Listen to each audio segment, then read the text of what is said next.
Hello and welcome to Library Salad. Today's episode is the very last Library Salad, brought to you by the Monroeville Public Library in Pennsylvania. Hi, I'm Alice, and that's right, this is going to be our last Library Salad. At the start of the pandemic, I started doing Library Salad and thought that I'd be doing a couple of weeks, and here we are at episode 86. The good news is that the library is now doing so many more wonderful programs, etc., that my time has to go over to other things. But just wanted to wrap up a couple of things and say thank you to a number of people. First off, thank you to Rich behind the camera, who has been doing this one over and over. Sometimes I thought there's going to be a couple episodes too. I know. And, Rich is sometimes putting this all together and filming it, sometimes 10 o'clock at night. So I really appreciate that. And to people at the library who, once we got this all done, were able to post it on social media, etc. So thank you, Pam, and thank you very much, Corey, for doing that. And thank you to everybody who has been watching faithfully or just every once in a while. We appreciate that. You guys really kept me going.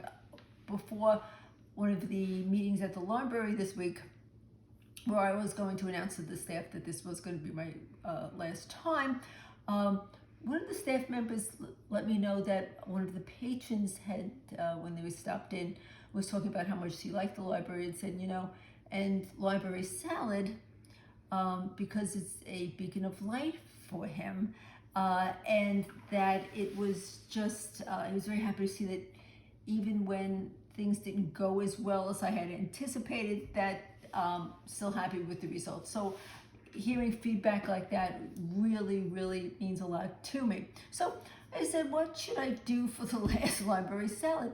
And I believe it was Corey that said, well, why don't you sort of tell people what you sort of learn from, in case people want to do their own type of thing, whether they're doing a program, whether it's just for fun. So I'll give you a little couple of hints as to what we've learned during all of this. Big component is that don't think you have to completely memorize, because some of the things that we did was a lot of facts, people. And as you can see, I had Post-its over here, I had notes, you see me looking over because I lost where I was, things like that. But don't worry about that. Just speak as though you're just talking to a friend. It'll go a lot smoother with that. And when I had mentioned to people about what they had learned, meaning Corey when he was putting all together, Rich what he was doing, and what they both said is that things take a lot longer than you think they're going to take. This may look easy, maybe it doesn't, but it does take a lot to do, and splicing came up a lot in that. With that, again, more time consuming than you think possible when there's video, then a picture, back and forth. Episode 52, and if you want to go back and watch a lot of it, and who doesn't, 52 is the 1 year anniversary that we did. And it was basically splice after splice of many of the different episodes that we did. And it was even a case of me saying, I think primarily to Corey, oh, and then on this episode, I need you to take from minute 3, like 3 minutes and 12 seconds to 4 minutes and 52 seconds, and then with another one, and this just went on and on. Luckily, Corey and Rich are both very, very patient people. And I would recommend that is if you have somebody helping you on these type of things, that you have a very reliable person who is just not going to suddenly say, done, okay? Not to say there have been many people who haven't thought that numerous times, but here we are at episode 86. What else have we got? Remember I said it right then? Okay, and we got that. Procrastination. I also heard that, you know what, just like with anything, it's better to just get it done, move on, rather than keep putting it off because suddenly there's deadlines. Feels a lot better if you just keep doing it if you can't get that done. When you're doing these things, you obviously want to bring people what might be helpful to them, what could be funny, what they could learn from.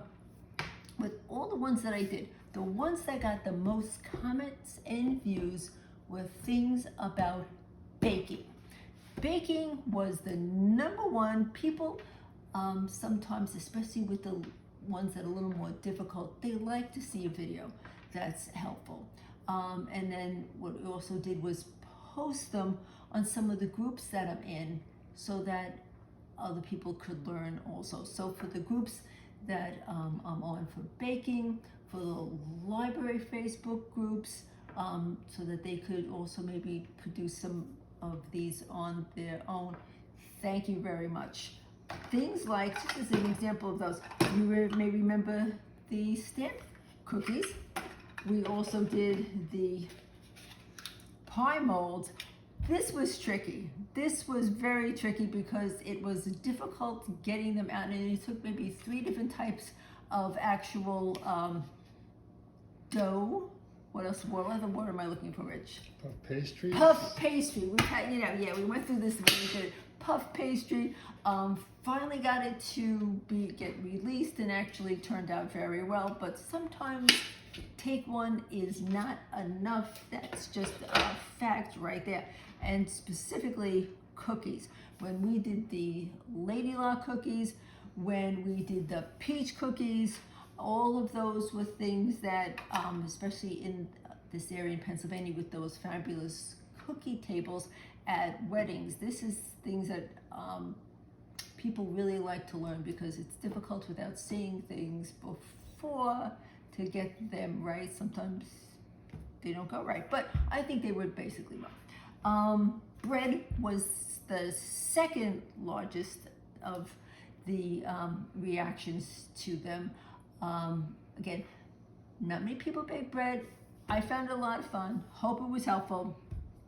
And if you're looking for sort of to ask people questions on social media to get a little bit of answers from them, things like questions were, what was a famous cereal you had when you were a child? Things like that. When I went out on my own Facebook and asked the questions of those groups, I got up to like 600 comments, which was fabulous. Thank you very much for those, because that gave me the answers to talk to everybody watching as to this many people like this many people like that. That was a lot. That was fun research. Research can take a lot of time. There was a lot of things that I researched where it was like you just, for a day to try to research and then find that you've got very little information to go.